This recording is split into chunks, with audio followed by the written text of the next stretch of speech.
যে খবরে নজর রাখতে হচ্ছে রিপাবলিক বাংলার লাগাতার খবরের জেরে অবশেষে নড়েচড়ে বসলো স্বাস্থ্য দপ্তর। চুঁচুড়া হাসপাতাল থেকে রোগীকে রেফার। একই দিনে অস্ত্রোপচার হওয়ায় 5 জনের অবস্থা আশঙ্কাজনক। কি কারণে এই অবস্থা খতিয়ে দেখা হচ্ছে জানালেন জেলার মুখ্য স্বাস্থ্য আধিকারিক। একদমই সন্তু, তিনি আরো জানিয়েছেন যে গোটা বিষয়টি খতিয়ে দেখবে বিশেষজ্ঞ কমিটি। ঊর্ধ্বতন কর্তৃপক্ষকে বিষয়টি জানানো হয়েছে, এমনটাই দাবি জেলার মুখ্য স্বাস্থ্য আধিকারিকের। কর্তব্যরত চিকিৎসকের সঙ্গে কথা বলেন মৃগাঙ্ক মৌলিকর। আর আমাদের প্রতিনিধি সুজিত কি ছবি তুলে ধরলো দেখবো। রয়েছে পরিবারের এক সদস্য, কথা বলবো।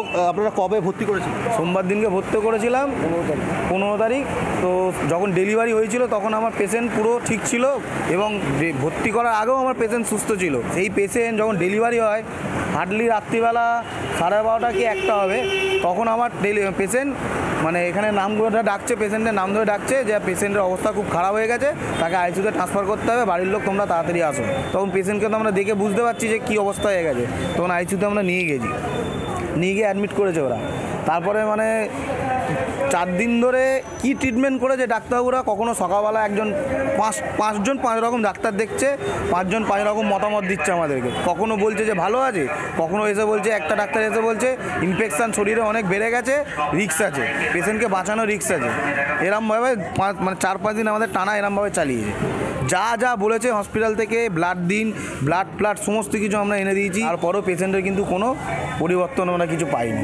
আমার কাছে কথা হচ্ছে 4 দিন ধরে ফেলে রেখে তাহলে এখানে কী ট্রিটমেন্ট করলো? যেহেতু রেফার করতে হচ্ছে তাহলে তারা 2 দিন আগে আমাদেরকে কেন জানায়নি? আমরা তাও এটা বলেছি, দেখুন স্যার ভালো আপনারা ওষুধ দিন, ঠিক আছে আমরা বাইরে থেকে হলেও ব্যবস্থা করব, কিন্তু তা সত্ত্বেও কোনো কিছু ওরা করেনি। ওদের মতো ওরা ট্রিটমেন্ট করেছে, যা পেশেন্টদেরকে পুরো মানে মৃত্যুর মুখে ছেড়ে দিয়ে লাস্টে বলছে রেফার করবো।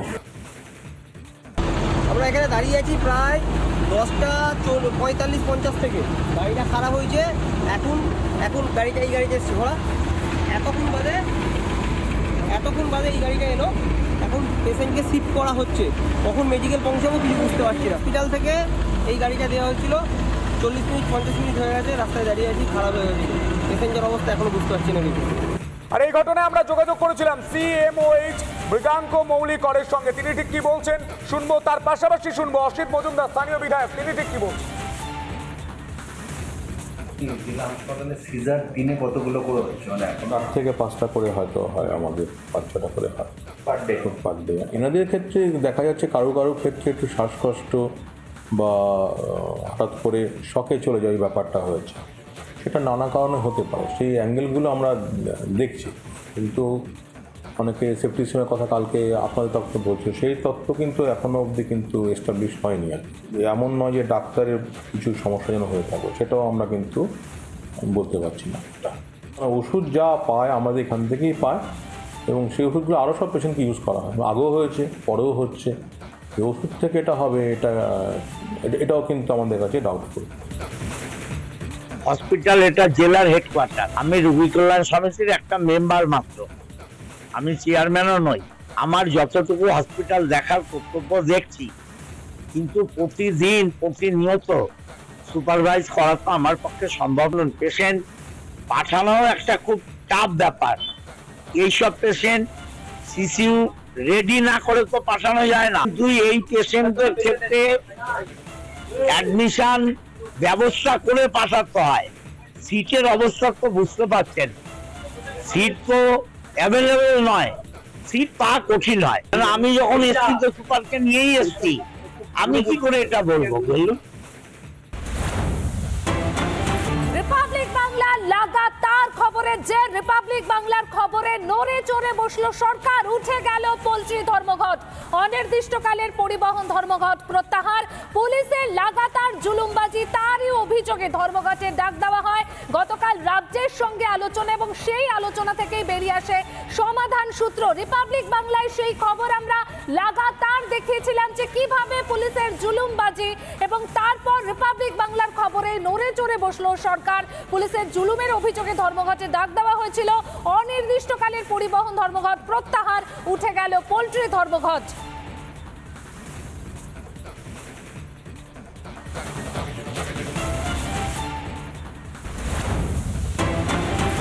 যে খবরে নজর রাখতে হচ্ছে, মৃত ছেলের দেহ দেখতে গিয়ে হেনস্থার শিকার মা বাবা সহ পরিবারের সদস্যদের। বারাসাত হাসপাতালে পুলিশের সঙ্গে বচসা পরিবারের। কর্তব্যরত পুলিশের বিরুদ্ধে গায়ে হাত তোলার অভিযোগে মৃত যুবকের বাবাকে থানায় নিয়ে যায় পুলিশ। পরে মৃত যুবকের বাবাকে ছেড়ে দেয় পুলিশ। এই মুহূর্তে যে অভিযোগ উঠে আসছে আপনাদের জানিয়ে রাখবো, মৃত ছেলের দেহ দেখতে গিয়ে হেনস্থার শিকার হতে হচ্ছে পরিবারকে। হেনস্থার শিকার মা বাবা সহ পরিবারের সদস্যদের। বারাসাতের ঘটনা, বারাসাত হাসপাতালে পুলিশের সঙ্গে বচসা পরিবারের। কর্তব্যরত পুলিশের বিরুদ্ধে গায়ে হাত তোলার অভিযোগ। পরিবার ঠিক কি অভিযোগ করছে শুনবো। একজন রিটায়ার্ড প্রফেসর, উনি জিজ্ঞেস করছিলেন যে আপনারা বলুন ব্যাপারটা কী হয়েছে কী না হয়েছে তোমরা বলুন। তখন ওরা কিন্তু সমাধান দিতে পারেনি। তখন উনি বলেন বলুন। তখন একজন পুলিশ ছিলেন একজন, তখন উনি ধাক্কাধাক্কি করেন আমার শ্বশুরমশাই। তারপরে তখন আমার স্ত্রী তখন বাবার কাছে যায়, তখন পুলিশটিকে বলে আপনি এরকম কেন করছেন, পুলিশটাকে ধরে। তখন ও আবার পুলিশ আমার বাইককে ঠেলে দেয়, ঠেলে দেওয়ার পরে তখন যখন আজকে ঠেলে দেয় এরকম জায়গায় ঠেলে দেয়, তখন আমি মাথা ঠান্ডা রাখতে পারিনি। তখন আমি বলি আপনি কেন ঠেলেন, আপনি বলুন, ওকে আমি করি। তখন ও আমাকে হিচড়ে নিয়ে গিয়ে আমাকে চলে গিয়েছে। আমি একজন প্রফেসর তো আমার পরিচয় না, আমার পরিচয় আমি একটা সন্তানের বাবা। আমাকে নিয়ে তুলে ওখানে আমাকে মারধর করে। আমি দেখতে পাচ্ছি না, ফেটে গেছে। স্কুলে গেছিল সকালবেলা, আমাকে বলছে তারপরে যে আপনারা আমাকে ফোন করলো, বাবা আমি বাড়ি আসছি। তারপরে আর কোনো আসছে না। তারপরে 1টার সময় তারপরে আমাদের রিক্সাওয়ালা যে খবর দিল আপনার ছেলের অ্যাক্সিডেন্ট হয়েছে, পুলিশ আমাদের কোনো খবর দেয়নি। তারপরে চারনাকে গেলাম, চারনাকেও পেলাম না। পুলিশকে খোঁজ জিজ্ঞেস করছি হলদিরামে, কেউ কিছু বলছে না। তারপরে আমরা পুলিশে পায়ে ধরেছি, তারপরে বলছে যে বারাসাত হসপিটালে নিয়ে গেছে। বারাসাতে কেন আনলো, অত কাছে সব কিছু। বারাসাতে এসে দেখছি ওরা বলছে কি ওর নেই।